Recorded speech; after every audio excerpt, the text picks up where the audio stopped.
Hey everyone, I'm Jaden, And I'm Noah. and we are the Super Gamer Bros, and this is the Super Gamer Bros podcast. We're just a couple of brothers who love playing games and love talking about games, so that's what we do.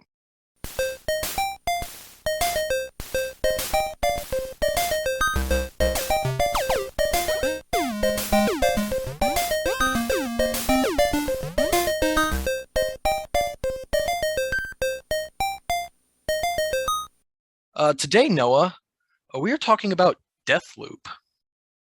I mean, you know, Anybody who's been listening to us talk about games for the past, I don't know, month or two will know that we have mentioned Deathloop a ridiculous number of times. Obviously, we might be a little biased when it comes to this game. I don't know about Jaden, actually. We haven't exactly talked about it, but I have expressed my deep love for this game.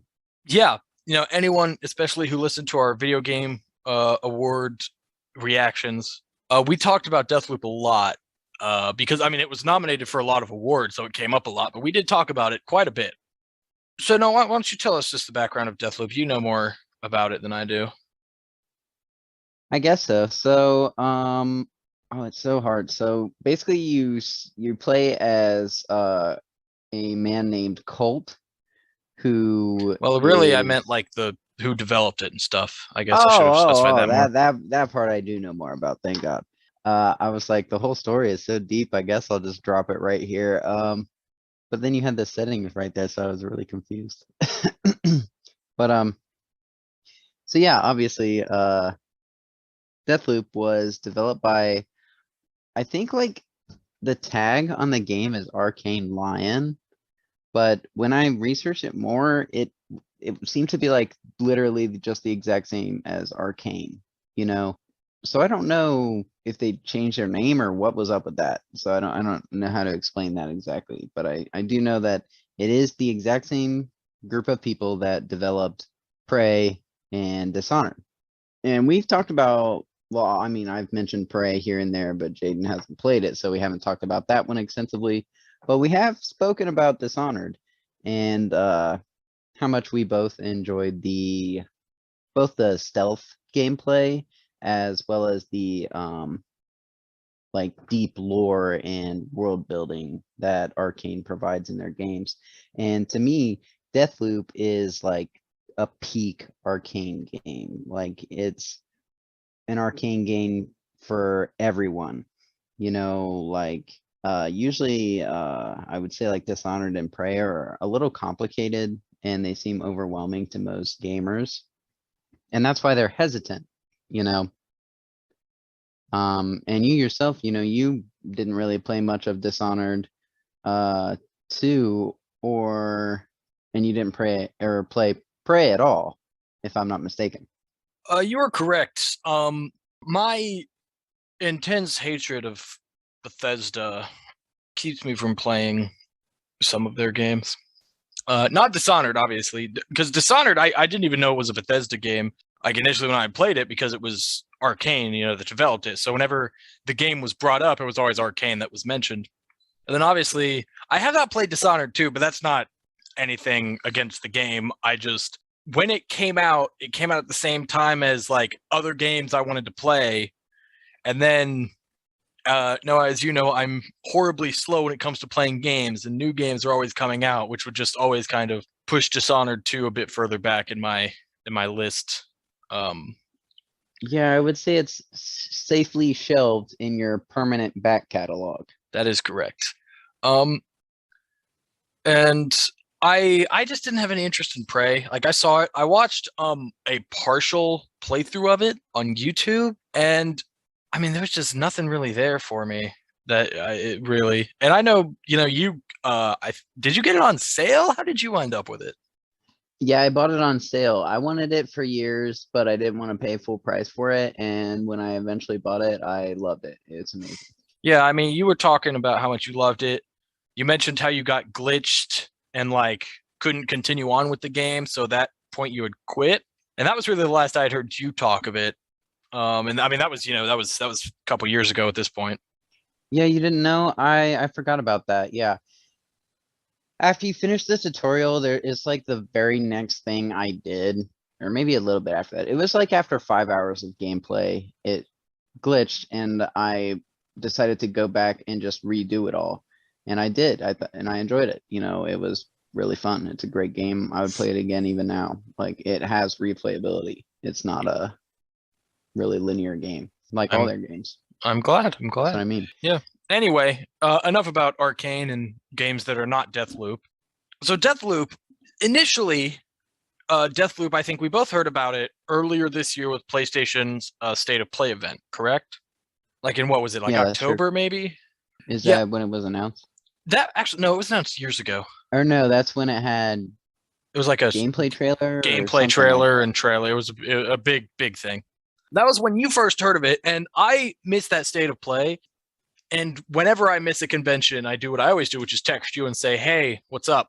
And you send me like all the games that you think are interesting. And you said, "Hey, man, I'm really into this game, Deathloop." And you sent me a YouTube trailer, and I did not watch it for like a week, much to your annoyance. And then finally, like I was just in like our text conversation because I was going to send you a text, and I just saw the link right there, and I was like, you know what? I'll throw Noah a bone. I'll watch it, and I watched it, and I instantly thought, pass. I was like, this game, like I don't like what I'm looking at. I don't like eh, games that take place in time loops have a bad taste in my mouth after the Outer Wilds. I don't really think I want to play this one. And I were like eventually just like, whatever, you know, like you weren't gonna get you like you didn't want to pay full price for it, and I wasn't gonna split it with you, so you were like trying to convince me to go split it with you. And when a game did come out, I actually read like a bunch of reviews for it. Like I don't know why. I just in my suggested news on my phone, I always get like game articles, game reviews, stuff like that. And I kept getting Deathloop reviews and I kept reading them. And the more I read about it, the more I was like, okay, I think like it was piquing my interest of it, reading all these reviews. And then you got it from our friend Kyle. You know, many people of our longtime listeners know who Kyle is. And you got it from him and played through it. And at that point, I thought, oh, well, now he's not going to buy it. I'm definitely not paying full price on it. So then I was like, whatever. It's nothing. And then, you know, months later or weeks later, you're telling me about it and you're just so obsessed with this game. You were just wanting me to play it so we can talk about it. Just you want someone to talk about it with.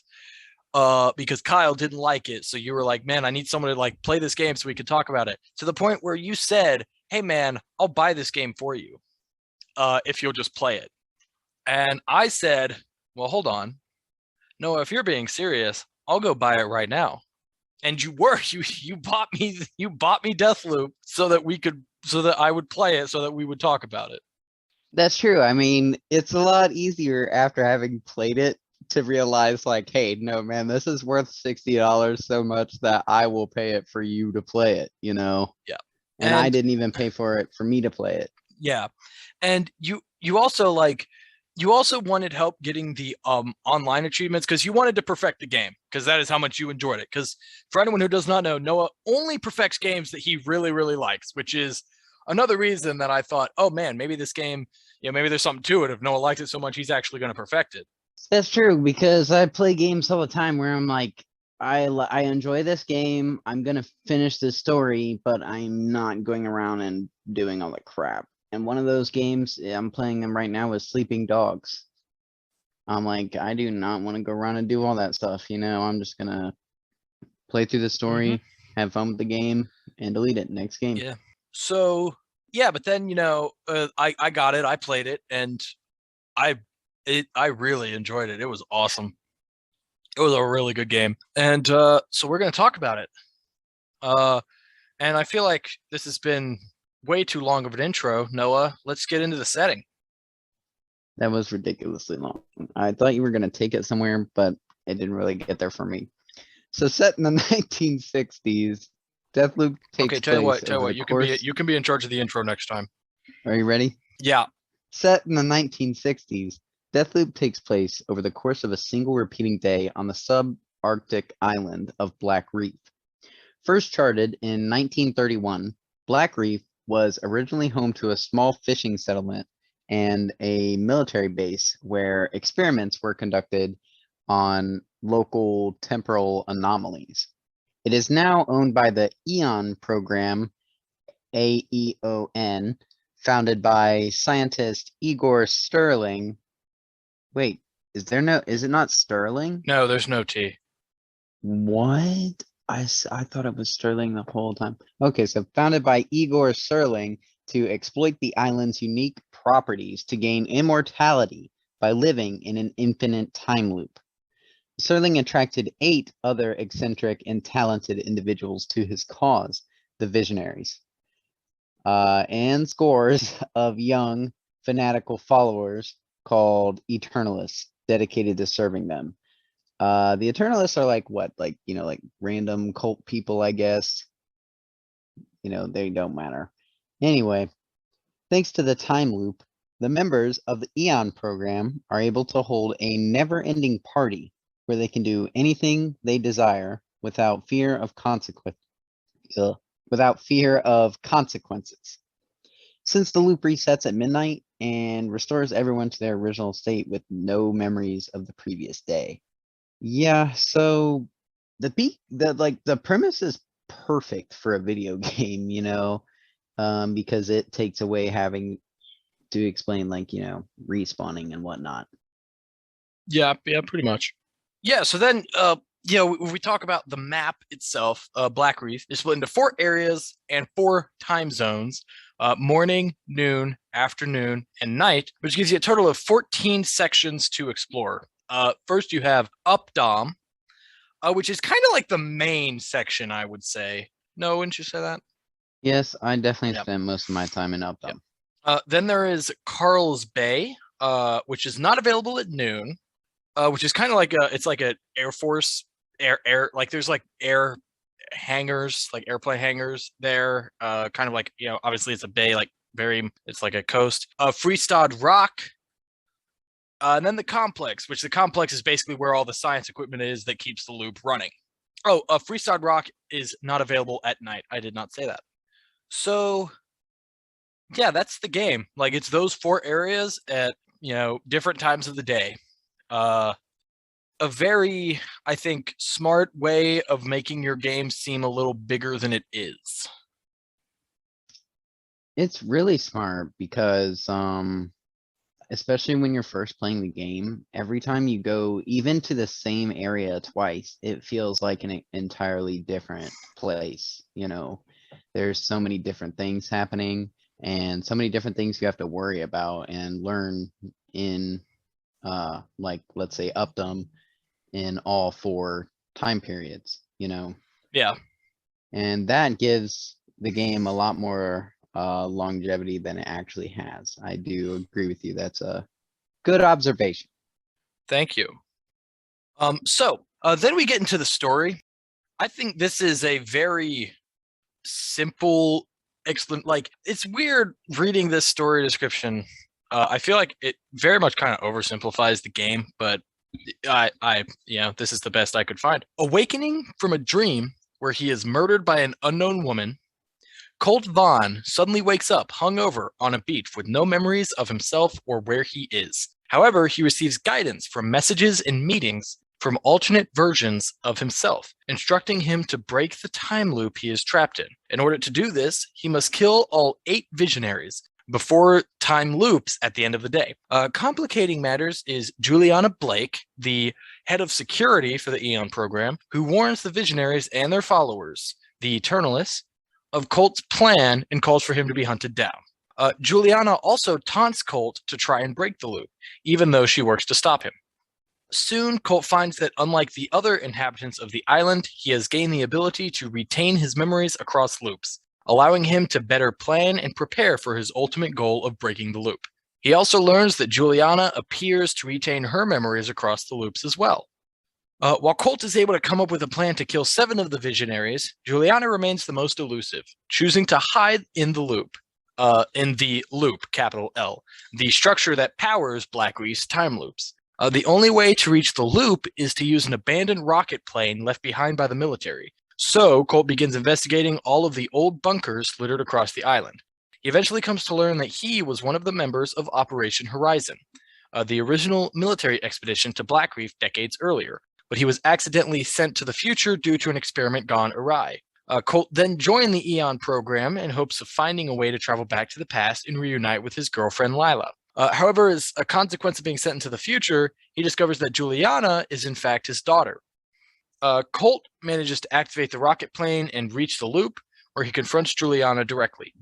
Juliana claims that things started to go wrong when Colt, having had second thoughts about the Eon program, started murdering her in every loop in an effort to free her from it. Juliana eventually grew to hate Colt and began to retaliate, culminating in her starting to hunt him in every loop.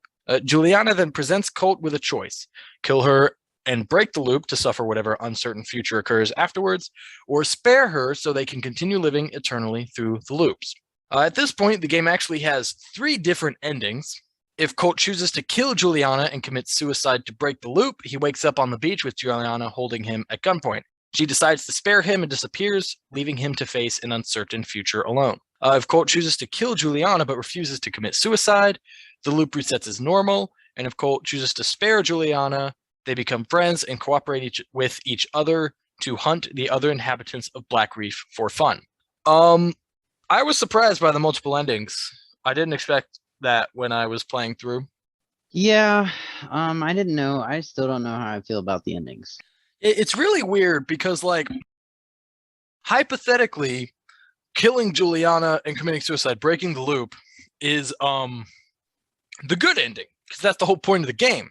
But, you know, it's like you do it and you don't really feel happy about it. Like with her leaving you on the beach and stuff, like it's not great. But then, like, if Colt spares her and they become friends and are like having fun, you know, there's like dialogue you hear between them afterwards of like them two having fun with each other and like enjoying their time. And I'm like, well, man, like I can't really see how this good father-daughter time is hypothetically like a bad ending, you know? Right, that feels like the good ending to me. Yeah, like I also I didn't realize there was a choice here, so I accidentally got that ending because when she like gives you the gun and like says, "Oh, I'm gonna count to 3," I was expecting like a button prompt to come up telling me to shoot her, and it never came up. So then I just got that ending because like I just didn't shoot her. Yeah, I did that too. But I And I was knew like, that there wasn't gonna give a button prompt and that you had the option, and I just chose not to shoot her. And I I thought didn't. that was the best ending. Yeah, I also thought it was the best ending. It's also insane, you know, talking about breaking the loop. I remember like late in the game, you know, Juliana's talking about Colt breaking the loop and he's saying, you know, like, oh, I'm doing it so you could have a life. And she was like, yeah, but you're killing all of us. Like, we could potentially just all be dead after, you know, when the loop ends. No coming back, whatever. And he said, you don't know that, you know, it could be fine. When that happened, I was like, oh man, this entire game, I thought we were all just going to be dead. And I was okay with that. Like, No, I had I no mean, I didn't. idea. I thought that everybody in the loop would probably live, but I thought it was like we were stuck in a like outside of time, so time was infinitely passing while Colt and gang wasn't there. So when it breaks and we have the true ending Oh, you thought it where, was going to be like some undetermined amount of time in the future? yeah, that's what I think it is. It's like post-apocalyptic, Oh, something like yeah. that. I just thought like, yeah, I just thought they were all going to be dead and the loop was going to be over. So all the like all the Eternalists that I guess you like didn't kill in your little run through there would all be alive, but everyone you killed, including all the visionaries, would be dead. I thought that's how it was going to work until him and Juliana were talking about it, and I was like, oh, are we supposed to come back after that? I thought we were just going to be dead. Yeah, but they always come back, that's the Yeah. thing. So does it leave room for a sequel of No, some kind? absolutely No? not. No No. way you don't see a Deathloop 2? I mean, not with these same characters at the very least. Death Toop. Oh. Anyway, moving on. So we're bringing back an old section of the podcast we don't do anymore, Noah, where we talk about the characters. The reason I did this was because, because we cut out the character section because we thought it was redundant and just kind of dumb. and it took up time, is because in that description, it doesn't explain who any of the visionaries are. And I felt like, well, we should talk about the visionaries because they're, the whole point of the game, pretty much. They're the objective, yeah. Yeah. So, yeah, so the central characters of Deathloop are the 9 visionaries. Obviously, you have Colt and Juliana. Yeah, they're by far the 2 most important characters in the game. And then you've got, as mentioned in the kind of setting background info, Igor Serling, who's the founder of Eon. You have Dr. Wenji Evans, who was the builder of the loop. You have Harriet Morse, who is a cult leader. Ramblin' Frank Spicer, former mobster turned aspiring rock star, and he's the host of the radio show. Charlie Montague, a brilliant yet sadistic game designer and the head of entertainment. Fia, I don't know how to pronounce her last name, an artist and junkie with a love for explosives. And then Alexis the Wolf Dorsey, he is the financial backer of the Eon program. And he loves to party. Loves to party. Yeah, I really liked the visionaries. I thought they were all, they were all very unique. I thought they were all well made. They were all perfectly shitty people that I love to kill. Yeah, they give so much character and backstory for each visionary, and the visionaries themselves actually have so little screen time in the game, and I think that it's just written and designed so well, the system in which you learn about each of the visionaries. Yeah. Yeah, which I'm sure we'll talk about. Yeah. But, I just wanted a quick run through of them because I feel like, they're important. They're all really cool. I actually, there was not a single visionary that I was like, man, this guy kind of brings the game down, or I don't like this person, but for bad reasons, not the good reasons that you just shouldn't like them anyway, Right. What made the visionaries to me was their relationships between each other. Yeah, that was their relationships were pretty cool. I love there's a message conversation you can find between Igor and Wenji that Igor says oh, I've done it, I've done something miraculous, whatever. And Wenji's response is just professional concern makes me want to question what it is, something like that. That's funny. And I'm just oh man, their interactions are incredibly funny. And also, this is just something I guess for me, I guess, but I also like that of all of the voice actors in this game for the 9 Eternalists, there was only one that I actually recognized, which I thought was really cool because it just means, not the same people again every time, True, new voice actors. Yeah, which is always good to me. I always love seeing, new lesser known people being main characters in a game like this. I believe it was Fia, voiced by I don't know how to pronounce her name, but it's like Cherami, Cherami Lay. Oh, cool. Anyway, just moving on from the visionaries. That's the story. So now we get into obviously the big bulk of this game, the meat and potatoes, as Noah likes to call it, the gameplay. Finally. So, Deathloop is a first-person shooter. Not a lot of weapons. There's 12 main weapons. They have different levels and potential bonuses though that will shuffle pretty much randomly. Yeah, I don't think there's a name for them. I just know them by the color. Yeah, I don't know, qualities, I guess. Yeah, because it's like deer in Destiny, or what is that, MMO, an MMO thing? Where you have you have your basic gray gear, then you have blue and purple is the best. Yeah, RPGs have that too, though. Yeah, I don't know what. It's kind of like RPG. I would, yeah, I agree with that. But it's that whole thing. I don't really know what the term for that is. And then also those games, each weapon can have a potential bonus effect, such as poisoning enemies or something like that. Right, like a silencer. Yes. Do you want to talk about the weapons? Yeah, sure.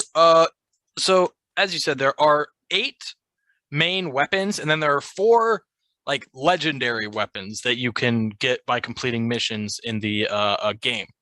You have the PT6 Spiker, which is a nail gun, which First time I've ever played with like a nail gun in a first person shooter. I loved it. I thought it was really cool how it worked.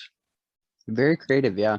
Yeah, and up until I got a weapon with a silencer, it's the only up until that point, it's the only silent gun you get in the game, so it's very useful to have. There's the Tribunal. What's the Tribunal? It's the long snouted pistol thing. Oh yeah, I like never ran into those. Yeah, It I got looks one kind of that was like silenced. yeah, it looks kind of like the what's that like a what's that German pistol? Like a Mauser. Yeah, it looks kind of like that. Yeah. Anyway, there's the Limp 10, which is a submachine gun. That's the gun I use the most because found a silenced one, and I would basically carry that with me at all times. The 4-pounder, which is I guess you could say kind of like a Desert Eagle, like just very powerful pistol. The Rapier, which is the only other than one of the legendary guns, it's the only ranged weapon you find, and it doesn't even have a scope with it. It's like every weapon is just iron sighted. The MG1 Peppermill, which is a uh, light machine gun. The Vopat Trencher and Straylock 50/50, both very good shotguns. I pretty much would always have the Straylock 50/50 with me because it was such a very good shotgun. Yeah. I never used any of the shotguns actually, unless you count the heritage gun as a shotgun. I guess I would. And speaking of the heritage gun, your four legendary weapons. There's the Constancy Automatic, which is really one of the coolest weapons I've ever seen in any shooting game. It is an automatic pistol that has 2 clips of ammo in it, so you can reload the gun and it still shoots while you're reloading it. And I thought that was the coolest thing ever when I found it. I also thought it was really cool and uniquely designed. I used it for a while until I got the Strelak Verso. Yeah. Yeah, so then Strelak Verso, it is 2 machine pistols that then combine together to make a submachine gun kind of weapon. Again, really cool. Then there's the Sepulchra Britera. It is just it's a sniper. It's the only sniper you get in the game. Honestly, I hated it. It sucked. Yeah, I've read a lot of complaints about it on Reddit, and I too, like when Jaden first started playing, I was like, yeah, you can get it to sniper, but it sucks. I hate it. Yeah, there were so many times when I would try to snipe with this thing that I would like miss or something, and I'm like, I don't know what's going on with this. Like, what am I doing? Why am I missing? To the point where even though it had a scope, I wouldn't use it, and I would use the rapier for a ranged weapon because I just kept missing with it. Like, it sucked. I hated it. And then Noah, your favorite, I never really used it, the heritage gun. It is basically a shotgun that you can switch between shooting slugs and just straight up bullets. Yeah, I tried to tell you about this gun forever when I discovered it. It was pretty much my main weapon. After you get through after you finish the game, you're so confident that you don't need a silencer or anything. You can pretty much just speed run and loudly kill all the necessary people to get through any of the levels. Yeah. I will say one complaint I have about the weapons, I don't know if it's something you noticed, but the weapons would sometimes have like a weapon camo on them. But the weapon camo was completely random and you couldn't customize them yourself, and I didn't like that. Yeah, I thought the amount of weapons and their difference was kind of slim, and the customization, like you said. Yeah, I agree with that. I would like to have chosen my elemental or what gun had a silencer, Yeah, I agree. Cause like the Limp 10, like the silenced Limp 10 you get is like there is basically one version of every weapon that you get doing missions, doing story, whatever. But then other than that, the 4 legendaries obviously you only get once, but for every other weapon, it's just like all the Eternalists just randomly have them that have random abilities, and that's how you get them. So like the Limp 10 is the submachine gun is the only one that you like through story, quote unquote, get a silenced version of. None of the others I never got another silenced version of a weapon, which it kind of annoyed me because the Limp 10 isn't the best gun in the game. So I would have liked to have had a better silenced weapon, like maybe a silenced rapier. But I just assumed there wasn't another silenced weapon in the game until I was talking to you and you were like, yeah, here's my silenced tribunal. And I was like, I didn't even know other weapons could be silenced because it was so rare. Yeah, I do wish that would have been a more consistent thing they could have done. Yeah, all the collectibles actually were pretty much random, except for, the story related things. Yeah, yeah. And that makes it difficult for some trophies. Luckily, there weren't many based off of it. I get what you're saying. Yeah. Yeah, any sort of RNG thing in any games, obviously, we are both huge components against. But I mean, like, it's not in terms of like Deathloop, it is not even close to being something I would say ruins the game. It's nothing more than a minor inconvenience. But still, sometimes it's a minor inconvenience. No, you want to talk about traversal? Oh yeah, so Deathloop is an open world style. So when you get into a level, you can go anywhere and do whatever. And when you have powers and abilities, you can pretty much go anywhere and climb anything. So if you can get Colt to the edge of a surface, he will climb it. So you can be on top of pretty much any building in any level. And this is enhanced by a character trinket that you get early on, which is a double jump. And it's just crucial. Like playing without it, you feel like naked. And the other thing that I think is crucial for traversal in this game is one of the slabs that Jaden is about to talk about, which is shift. Yeah, so I'm going to talk about the slabs. So there are a total of 7 slabs, which are basically like the powers. All of them have a different ability. There is Reprise, which is Colt's slab that like he was given by like the other visionaries. Reprise lets you die twice per loop. Basically means, obviously if you die, the loop resets back to the beginning. Reprise lets you die twice, and then third death, third strike, you're out. I love this. One of the things that initially made me really hesitant to play this game is that when you die, the loop resets. And I was like, oh, so you have to like get through it all without dying once? That is annoying. It was, I wasn't a fan of that. But then when I got that, I thought, okay, this instantly makes the game a million times more like tolerable. Yeah, you're exactly right because it really most of the time you don't die 3 times in a level. And when you do, it's annoying. Yeah. But if the game was actually like that, I don't know if half the people would have played it. Yeah. And it does also, it resets every time zone. So it's like hypothetically, at most, you could die 8 times in a loop without resetting, which, yeah, it's very useful. That really was like a game saver for me. Of course, like by the end, I was, pretty much not dying a single time any loop anyway. But it's certainly, very much a quality of life thing they threw in there that makes the game so much more playable. So then you have Nexus, connects an area of people together. So like one shot hits all of, like if you shoot one guy in the head, all 12 people in this area die. Very situational. I didn't use it much. Then you have Carnesis, lets you launch enemies into the air. Again, I didn't really use it. Havoc increases your output of damage while decreasing damage taken.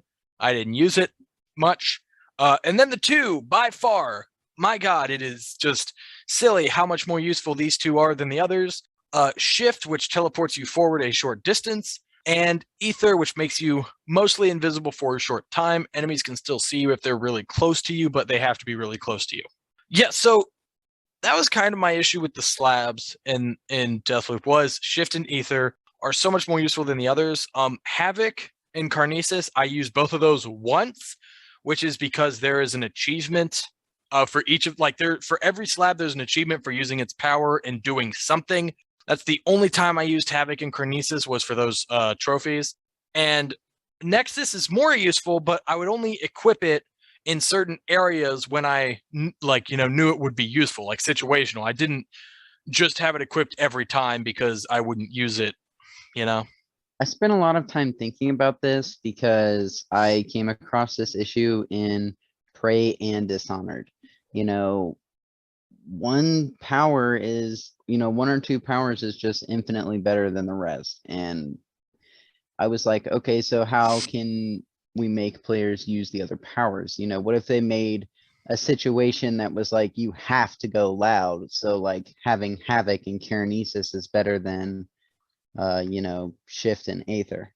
What if making Yeah. more situational things could have made different powers better? Well, no, I think that's what they have to do. You have to make for like those things that are situational. You have to make places where you have to use them. And it also doesn't help with Deathloop because this is not something that is in Dishonored. Is you pick a loadout before you enter a zone. Part of that loadout, you get 3 slabs. You can equip 3. One of those equipment slots is always taken up by reprise. You can't get rid of it no matter what. So basically means you can only take 2 slabs with you into a certain level, which I don't like that. It's very limiting, which I get, like it's part of the game of like you have to, strategize your loadout so you have what works best for you in this given zone, whatever. But I think when it comes to the slabs, again, it's very limiting because like Shift especially, Shift and Ether, being able to teleport and then being able to be invisible. Why would I not want to use those at any time I want? Versus, Carnesis, or Havoc, which I would only use when going loud, which I'm trying not to do. Which, if I recall correctly, in Dishonored, it was like more like a weapon wheel. So you could use all of them. You just, would have one equipped at a time, which I think I think you could still only use like up to 4, but there were more powers. Like I don't think you can use every power. There's always some sort of limiting factor, like in Prey, you had to find upgrade like collectibles, and you could only upgrade some, whatever powers, so much of them you didn't get enough for everything, Gotcha. which is always a Yeah. bummer. Yeah, and I just think, maybe something like that would have been better. And also, that is only 6 slabs I mentioned. There's also Masquerade, which allows you to switch appearances with another character, but you only get that when playing as Juliana. Colt can never use that, which, I don't really think it would help your situation that much anyway. But those are the slabs. And then you have trinkets. Trinkets are little perk attachments that can be attached to you, your character, or a weapon, and provides boost to your character, such as Noah mentioned earlier, a double jump. You can get increased health, resistance to damage, immunity to poisonous gas. For weapon attachments, you can increase weapon accuracy. Weapons can carry more ammo. Weapons do additional damage, anything like that. I will say, I think Deathloop has maybe the most overpowered double jump in a game I've ever played. What do you mean? It's just so useful. Oh my god. Like I played the first few hours of this game without using the double jump, like without having it equipped, just because I didn't equip it. Because it is one of the few trinkets you automatically get from the beginning of the game. But it's like the second I had it, it was like, oh well, I'm never getting rid of this. And it's something that, again, I think it's a bit of a detriment of you only get 4 character trinkets that you can equip. And one of those slots was always taken up by double jump. Like, unlike with the slabs, it didn't have to be there, but my god, why would you not have it? Yeah, limiting the character trinkets, I think, was a huge mistake because there are so many useful ones that you just can't substitute because you already have 4, Yeah. Yeah. Yeah, that was just, yeah, it's just like there's too much good. There were too many good ones that it's like, well, I'd love to have, the ability to hack faster, but I really could use this extra health. Just I hate having to choose stuff like that. Now we get into additional gameplay mechanics. Noah, why don't you talk about multiplayer? I guess I'll talk about it because I spent the most time as Juliana.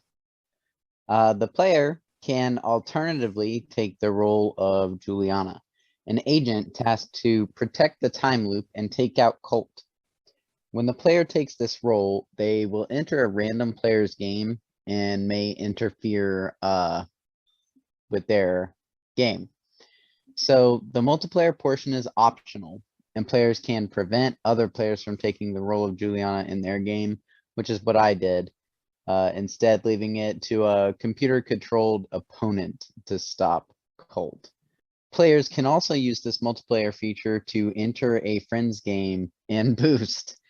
That is in fact what we did, as Jaden mentioned earlier.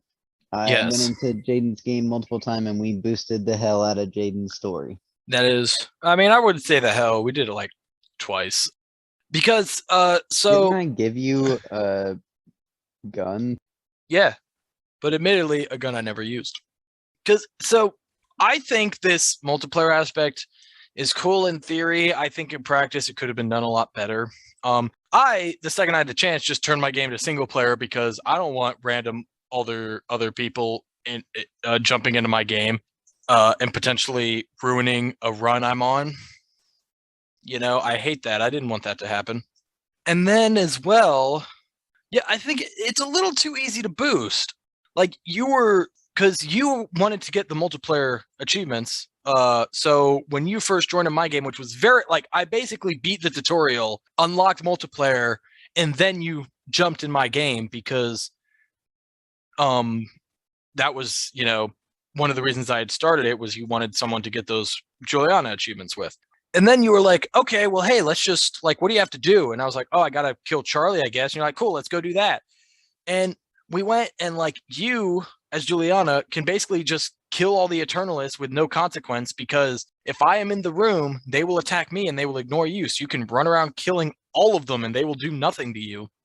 And same with the visionaries. You can kill the visionaries. And again, they won't attack you. They'll just be like, Juliana, what the man? And then they're dead. And because of that, I got a few, and then you would kill yourself, giving me Juliana's slab because you get one for killing her if she invades your game.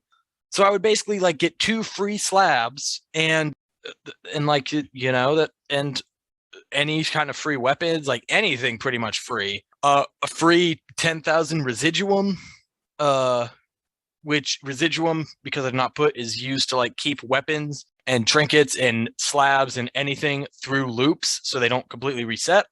I did all of this with your help, and I did not use and we did that, you got your multiplayer achievements, whatever, we stopped playing. And I was like, yeah, I don't. And I remember it was a couple days later, you were messaging me saying hey, want to get on and play together again?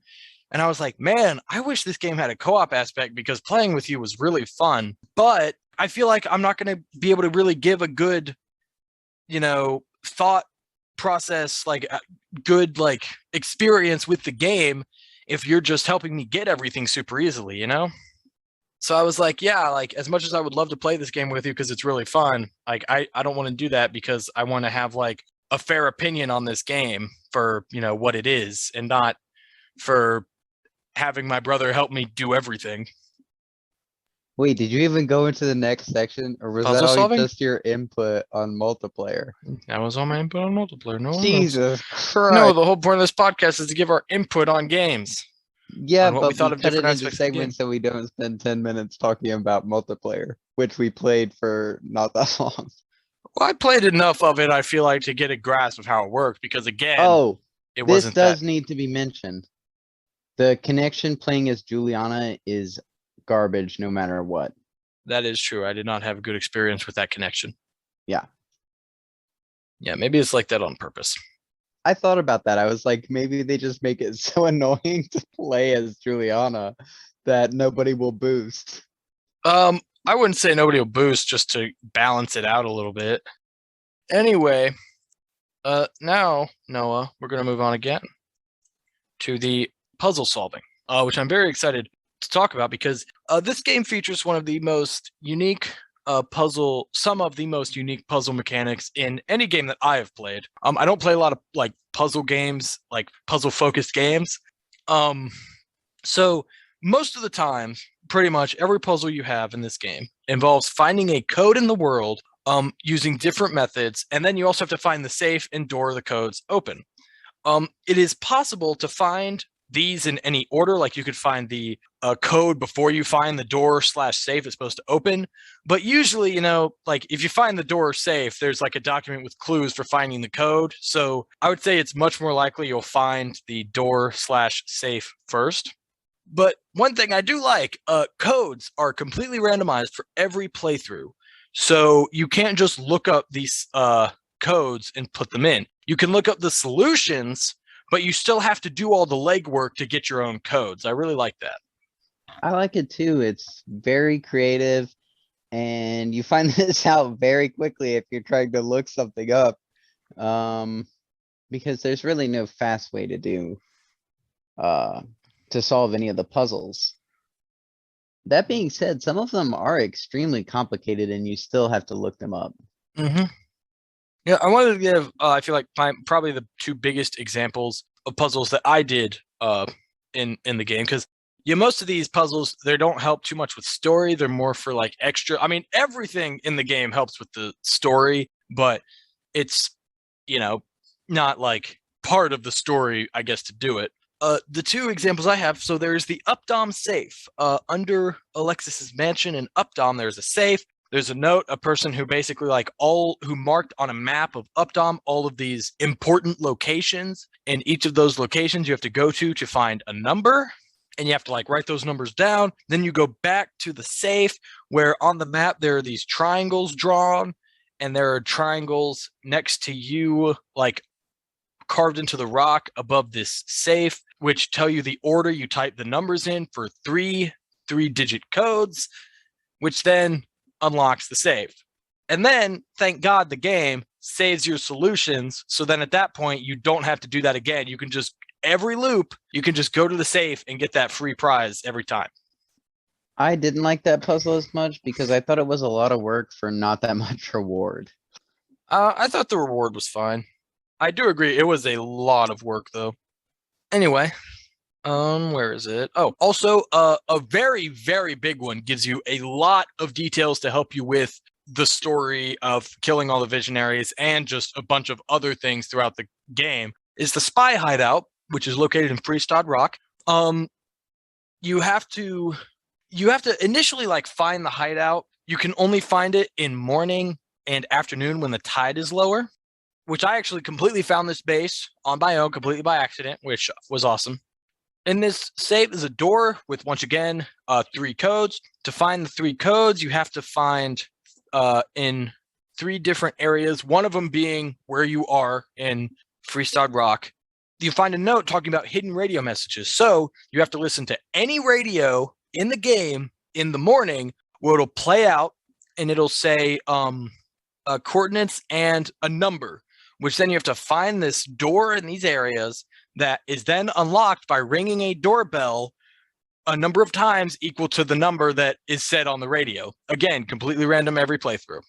Then once you open that door, inside each base, you find a unique weapon. You find some, obviously some more just random collectible stuff, and you find the code that once you unlock this main door, it was basically this network of spies that were spying on all of the visionaries, which again just gives you a lot of boost to the story in terms of visionary hints. Really Yeah, cool. but by the time I found this, I already knew everything. There were a couple things that it gave me that were new, but I did know most of it. But still, I mean, really intricate, really cool. And there were a few that I never even figured out, but it was cool. I really enjoyed these puzzles. And then we talk about collectibles. So there are documents and recordings are pretty much your big 2 collectibles. The total number of collectibles in this game is unknown to by us at the time of recording this podcast, but that's not important.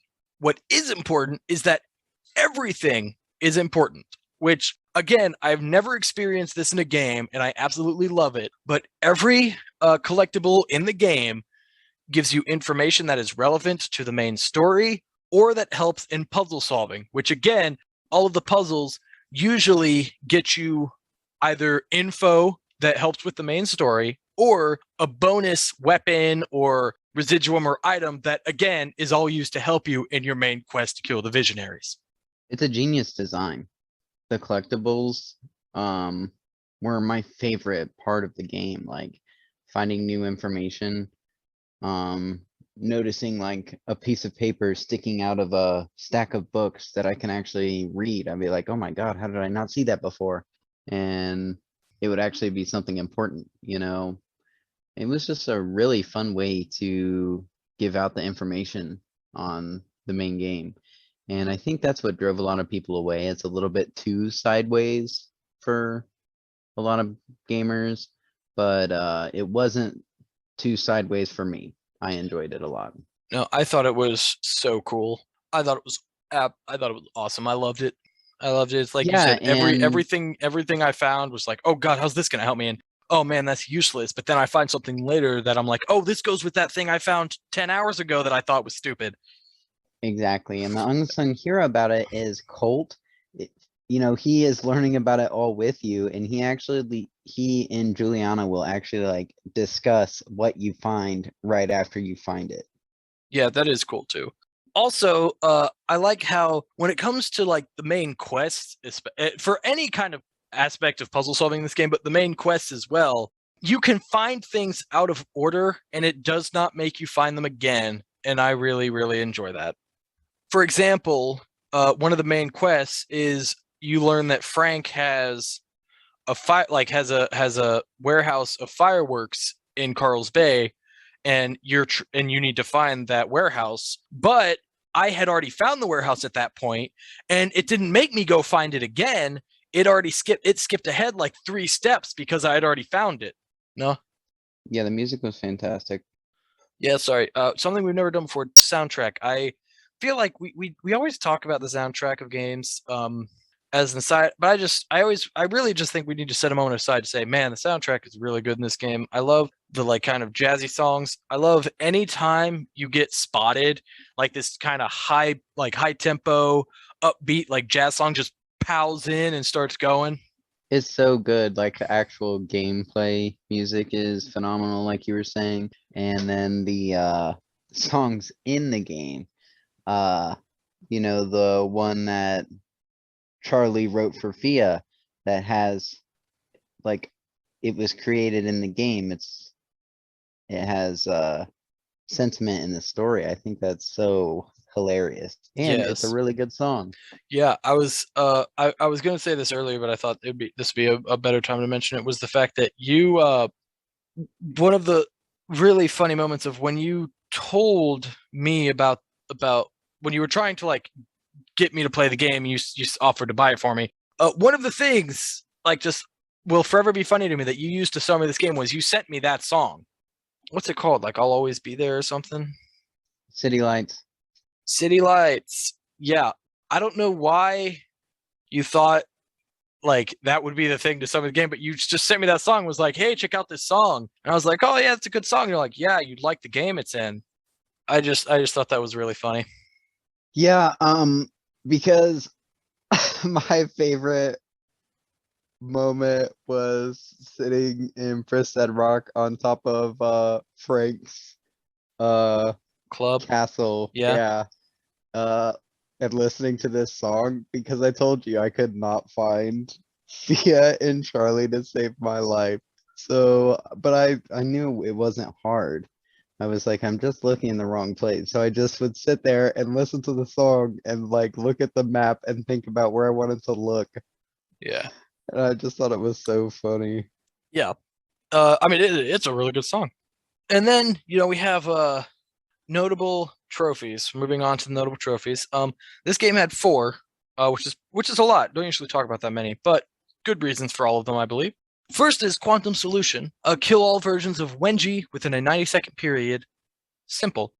So this one, I have to give, well, to explain, there are, I believe, when you go to kill Wenji in the afternoon at the complex, there are 15 versions of Wenji that all have to be killed for Wenji to be quote unquote killed in that moment.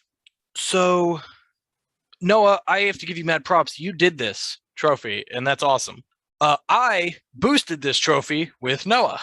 He was telling me, because I was just starting the game, about the trophies, how some of them were really annoying, specifically this one. And he said, hey, like, I'll help you get it. So we went in.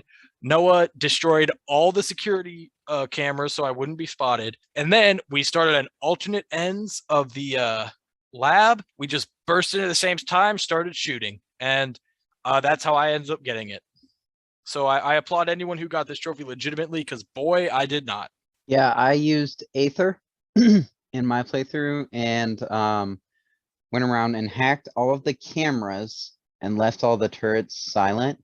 And then I just used shift and ran through as fast as I could with the heritage gun, Yep. which is a one-hit chest kill, I think.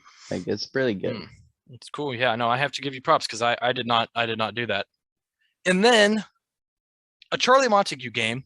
Prove you're a real gamer by winning Charlie's Wake Up Challenge, Reward Scheme, the Moxie, Holoquin, and the Yerva. I included this one because, man, this is one of the most annoying trophies I've had to get in a game in recent memory. It's really not that bad. I think the worst one is the Holoquin, but even then, it wasn't too bad.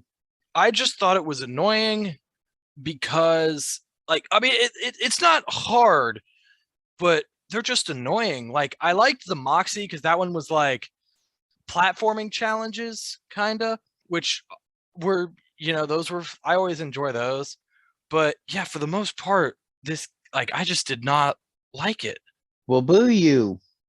You Yeah. didn't like it because they were games made by Charlie and he's twisted. Okay, that's exactly why. You got me. That's the only reason I want to include that one. And then this one, a special one that, both of us had a little trouble with. For every occasion, take 36 different trinkets into the field with you while playing as Colt.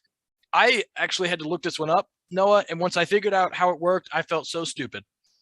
So I, partially from what you told me, had 36, like, was just trying to get 36 different trinkets total and just have them, enter level, you get it, and you're done. Great. Moving on. One thing I didn't realize about this, Noah, I felt very stupid because I saw someone on Reddit post about it. You have to actually have them equipped. So not have 36 trinkets at once, but actually at some point go in with 36 different trinkets. I checked that and I was like, I don't think you can have 36 trinkets on, like equipped on things. Well, you can't. You just have to take some off and put others on. Like, it's not at once, it's cumulative.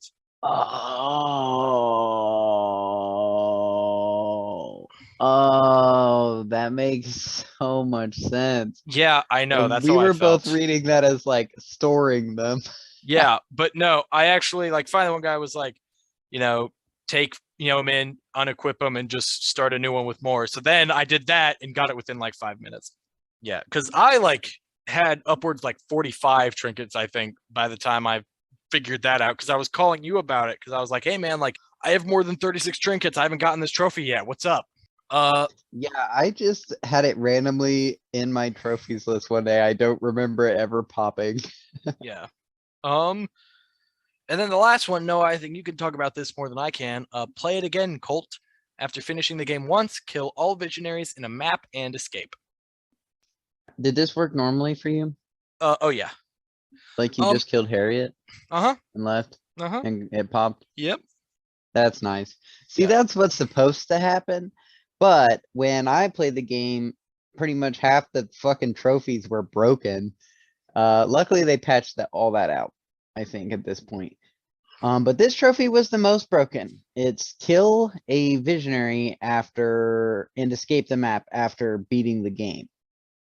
And I beat the game multiple times, killed Harriet and left multiple times, killed other visionaries and left area multiple times. And then I saw a post online where somebody killed Harriet and then went to places that didn't have visionaries until the night, and then went to a place that didn't have a visionary, and Frank died from the fireworks, and then the trophy popped, and that's what I did, and it worked. Yeah. No, they did patch it and fix it. So now pretty much just after you beat the game, which you have to do the ending where you break the loop, because I did actually test that and did not get it when I got the not breaking the loop ending. You have to break the loop. I broke the loop. I killed Harriet. I sabotaged the fireworks just to be safe. I left and I got the trophy. That's all there was to it. Nice. Yep. Anyway, yeah, that's the trophies. Moving on to our questions. Favorite moments. Noah. My favorite moments are hunting the visionaries, like that's when you get most personal contact with them. Uh-huh. Like hunting Fia, hunting Wenji, Charlie, Frank, like they're all such different experiences, each in their own right. And I just had a really fun time getting to know them all. Yeah, no, I get that. And it is cool because they all know you too. So they like, shout stuff at you.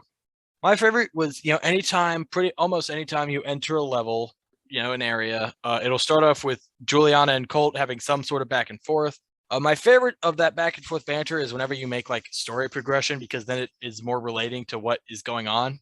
But I love that. I love those little talks they had at the beginning of the chapter. I love, as we mentioned in our video game awards episode, both Jason E. Kelly and Ozioma Akaga nominated for best performance. I think either of them should have won it for these interactions alone. I love their interactions. I love both of their voices. I thought it was great. I 100% completely agree about that. There's something else I wanted to mention, but I forgot it. All right. Favorite visionary and or favorite area? My favorite visionary is probably Charlie, and that would make my favorite area Updom. Gotcha. My favorite visionary is Frank. I love his club. The whole you get the class pass, which disables your slabs to enter. I loved it. I thought he was like fun. His little kind of boss fight, sort of with him, is a little fun. And then my favorite area is Freestyle Rock. I think it's the most changing between the time periods, and I love it. Yeah, I love Freestyle Rock also. Yeah. Anyway, things we didn't like about the game. I wish it was longer, and also I've seen this complaint from many people, and I share this. I'm also upset that there's only one way to break the loop. There's not more than one route More to than one take through the solution. day. Yeah, I gotcha. exactly. Yeah, I get that. I understand that. I'm not like mad about it. I think it would have been cool, but it's whatever. My two things. One, needs more Juliana. With how much in like the trailers and stuff, she seemed like a big deal. I feel like in the actual game, she's very minimal because the only really time she's in the game are the only time she's in the game other than the introduction is the banter between her and Colt. And then obviously when she attacks you, but that's random and like there's not interaction there really. She's really just another enemy. Like she doesn't really say a lot to you or anything. She's just kind of like another enemy that has, more abilities and stuff. So I wish she would have been actually more in the story itself a bit. And then also, I think the tutorial is a little long. It drags a bit. Noah, you mentioned before I started playing the game, like after I bought it, I was like, "Oh yeah, it's installing now." You had mentioned that Kyle did not like the game, and you said he did not even finish the tutorial. And while I was playing through the tutorial, I thought, "Man, I can see why Kyle did not finish the tutorial." Because while I was playing through the tutorial, only two things kept me going through. One was the fact that you needed someone to get the multiplayer trophies with. So I was like, at the very least, I'm finishing this tutorial so I can help Noah get those trophies. And two, like I said, I love the interactions between Colt and Juliana, and I just wanted to hear that even more.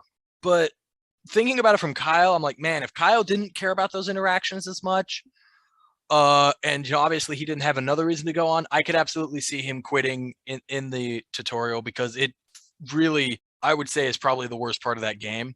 And even, after I helped you get your trophies after beating the tutorial, I didn't play the game for like 2 weeks because I was like, oh man, like playing with Noah was fun, but I don't know if playing by myself is going to be fun because my experience with playing by myself so far was not that good. So that really kept me from playing the game for a bit after that. Yeah, I completely agree with both of those complaints. I wish Juliana was there, was more involved in the story. I wish she talked to Colt more when she was invading, like taunting him more directly with the radio or something. Um, and personally, I didn't have any issues with the tutorial. I just know that other people did. Yeah, I really didn't have anything that I didn't like about the game other than that. Yeah. As far as replayability goes, I agree with you. Beat and delete. Exactly. Yeah. Like I could see myself maybe like if I'm bored, popping it in and playing through the loop once, just killing all the visionaries, whatever, because I can.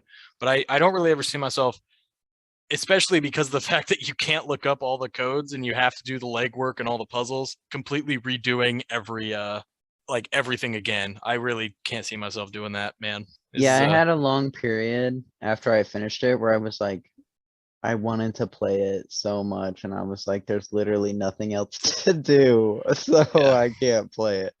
Yeah, beat and delete. And then final thoughts, Noah. Obviously, it was your 2021 game of the year. Yep. It was also my 2021 game of the year. Of all the games I've played this year, not all the games that have come out this year, just of the games I've played this year, I think it's probably my top. That At goes least for top me five. also, Top five. although I have played other games that are much closer to that standard than Jaden has. I disagree. You play Ratchet and Clank yet? Well, no, but I said not Play just games that have. Resident Evil yet? I said not just games that have come out this year. Games I have played this year. That list is No, it's games decently that have long. come out that you've played this year. No, games that I have played this year that have come out in the past. No. Yeah, that list is pretty big. Oh man, yeah, I've played a lot of games this year, man. Yeah, anywho, Deathloop, I would highly recommend. It's great. It's a great first arcane game, and it might get you interested in the other ones. I've long been interested in the others. I'm going back and replaying Yeah. Dishonored. Yeah, I mean, I think it's very much like a more modern Dishonored. Like it's basically Dishonored with less powers and more focus on gunplay. So if you played Dishonored and thought, man, I wish there were more guns in this, you'd probably really like it. That's pretty true. So now, Noah, we move on to the indie bit, the bit where we talk about indie games. Yay. Today, we are talking about Bugsnax. Didn't we already talk about Bugsnax? No, we actually never have. That's crazy. Well, the episode was delayed because of the Game Awards episode. Right. Was this your pick? Yes, it was. So, Bugsnax is a game by Young Horses, the developers of Octodad, for anyone who played that one. Basically, you're a reporter. You get like a tip about this island with these creatures called Bugsnax on it from a famous explorer, Lisbert Megafig. You go to investigate. The gameplay, basically, it's first person. You go around, you catch Bugsnax, you feed them to the townsfolk, and you basically try to piece together what happened to Lisbert, who is missing. Noah, did you like this game? I loved this game. I'm the one who suggested that we played it. Oh, okay. I mean, the premise is hilarious. It's cute. You don't take the game never takes itself too seriously. It goes all out and wacky in its story and its gameplay. The hunting mechanics, like the trapping of the bugs, it starts out, I would say, like pretty simply, and it develops into more intricate systems, especially when you get into like boss fights and stuff, which I never expected to encounter in this game. Which is one of the reasons I think it's a fantastic indie game. I think it's well worth the money. I think anybody should play it, and it's actually getting a DLC, and I'm extremely excited for it. Yeah, the Isle of Big Snacks. So we don't have to talk about that later. It's coming out in 2022. I'll be honest, Noah. This game sort of gave me I had like a crisis when I played this game. Why?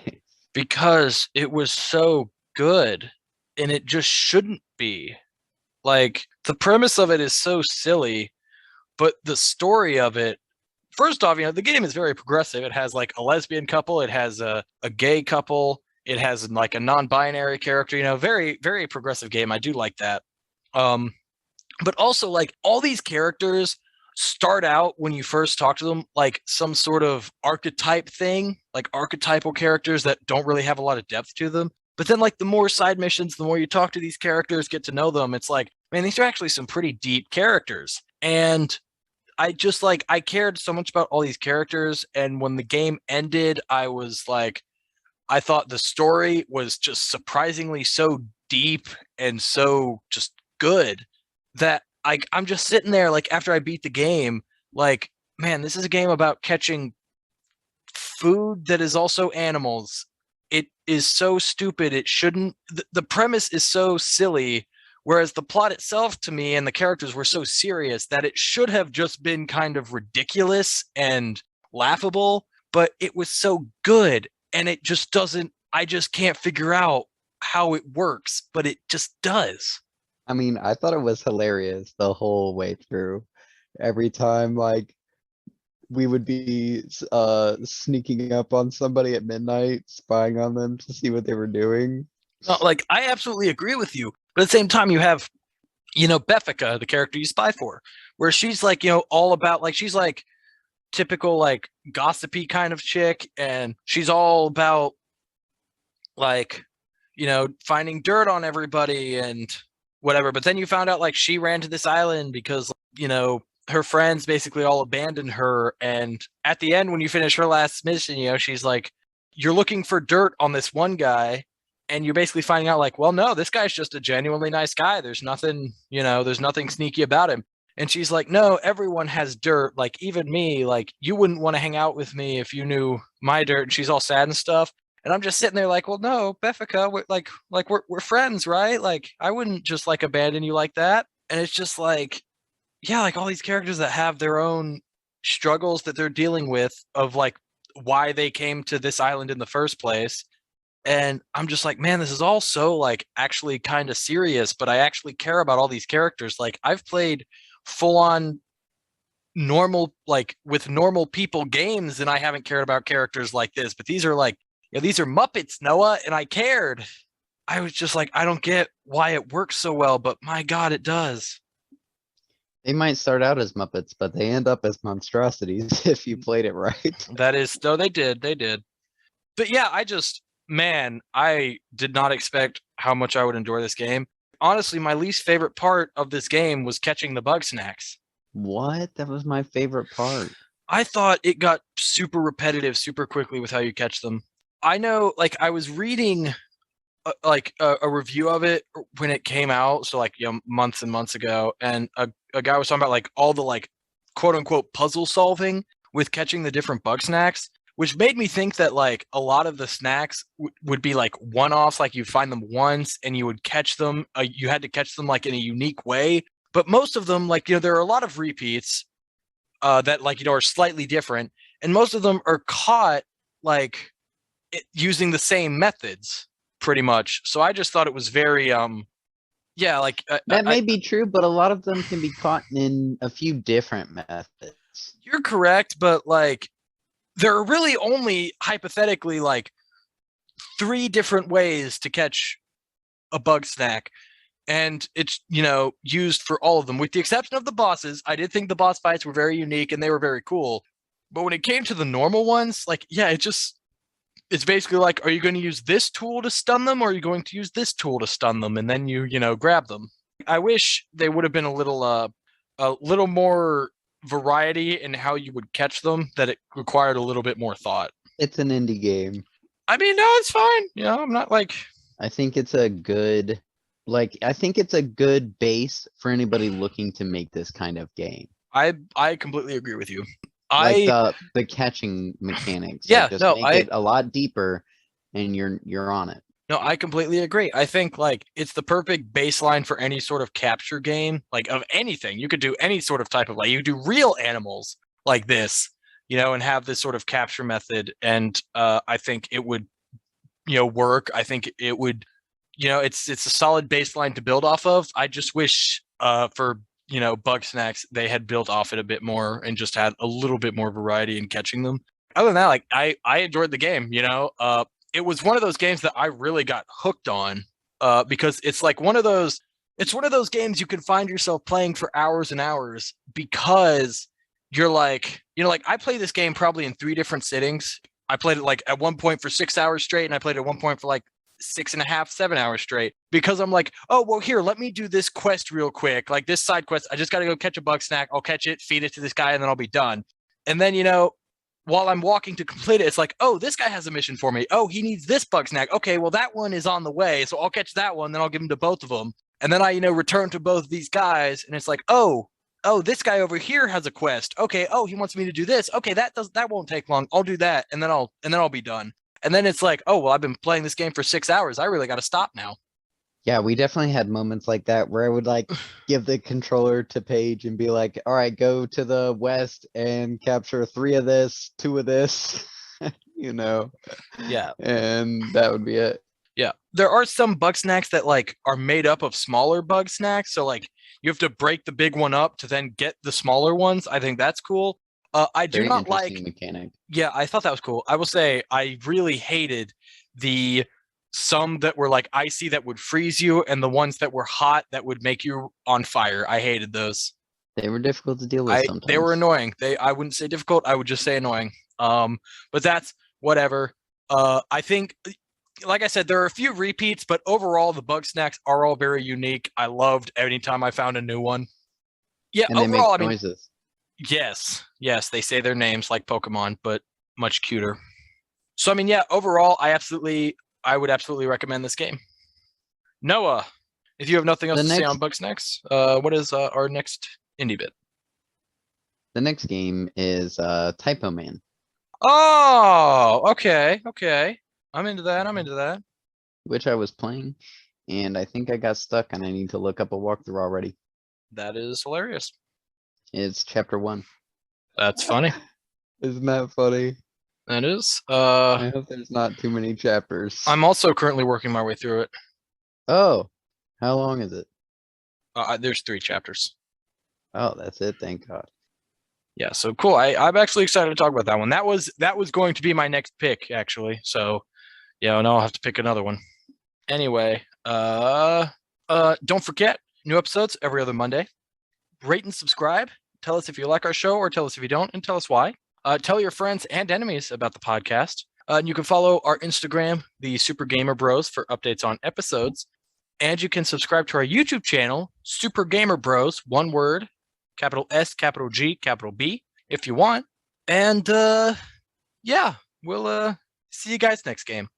Bye.